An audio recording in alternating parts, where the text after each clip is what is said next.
मारेगावात जागतिक आदिवासी दिन उत्साहात साजरा. मारडी चौकात आदिवासी समाज बांधवांची मोठी उपस्थिती. बातमी आहे मारेगावमधील. यवतमाळच्या मारेगाव येथील मारडी चौकात बिरसा मुंडा, श्यामादादा कोलाम आणि बापूराव सेडमाके यांचे फलकाजवळ जागतिक आदिवासी दिन उत्साहात साजरा करण्यात आला. कार्यक्रमाच्या अध्यक्षस्थानी गंगाधर लोणसावडे सर होते. प्रमुख पाहुणे म्हणून मारेगाव पोलीस स्टेशनचे पोलीस निरीक्षक दांडे साहेब उपस्थित होते. यावेळी सामाजिक कार्यकर्ते उज्ज्वल शंभकर सर, अमोल वावरे सर, शंकर मडावी साहेब, जुमनाके साहेब, पुंडली गेडाम सर, मांडडी सर, शंकर सोयाम, गणेश कन्नाके आणि मारुती आत्राम यांची उपस्थिती होती. कार्यक्रमात आदिवासी समाजाची संस्कृती, परंपरा आणि वारसा जपण्याचे आवाहन करण्यात आले.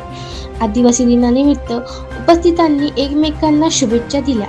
कार्यक्रमाचे संचालन शंकर सोयाम, गणेश कन्नाके व मारुती आत्राम यांनी केले, तर आभार प्रदर्शन चाचाने सर यांनी केले. कार्यक्रम उत्साहपूर्ण वातावरणात पार पडला. PPL न्यूज महाराष्ट्रासाठी मारेगाव तालुका प्रतिनिधी शत्रुघ्न ठाकरे.